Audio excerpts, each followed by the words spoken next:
Comme tous les médicaments, l'Ivothyrox peut provoquer des effets indésirables. Donc aggravation d'une maladie cardiaque, c'est ce qui m'est arrivé.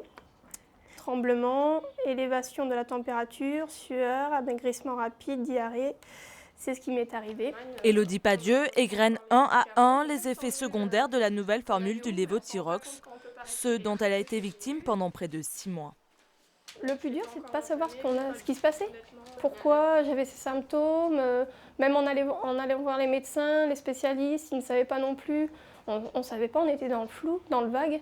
Et on prenait quelque chose sans savoir que finalement, pour moi, personnellement, c'était du poison, quoi. Depuis, elle s'approvisionne en Belgique pour chercher l'ancien médicament qu'elle paie de sa poche et les symptômes ont disparu. Comme elle, 10% des malades de la thyroïde auraient été affectés, soit 300 000 personnes concernées en France. Des réunions d'information s'organisent un peu partout, comme ici, à Laon.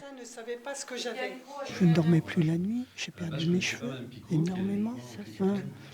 Je pleurais sans savoir pourquoi. Je n'avais plus envie de rien, tout ça, je ne suis pas tout jeune, mais je me suis dit, j'ai pas un sacré coup de vieux.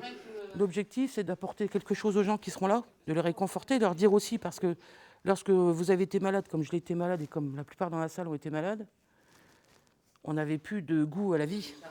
On ne voyait plus l'avenir. Là, on sent qu'on a une force et puis on s'allie tous et puis c'est ce qu'il faut. C'est à croire qu'on est en guerre.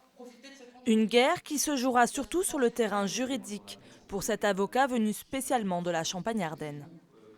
Dans ce type de dossier, quand vous vous battez contre une industrie pharmaceutique, il est sûr que plus vous aurez de gens qui vont se joindre à votre cause, plus vous aurez du poids et plus vous pourrez emporter la conviction, ça c'est une évidence.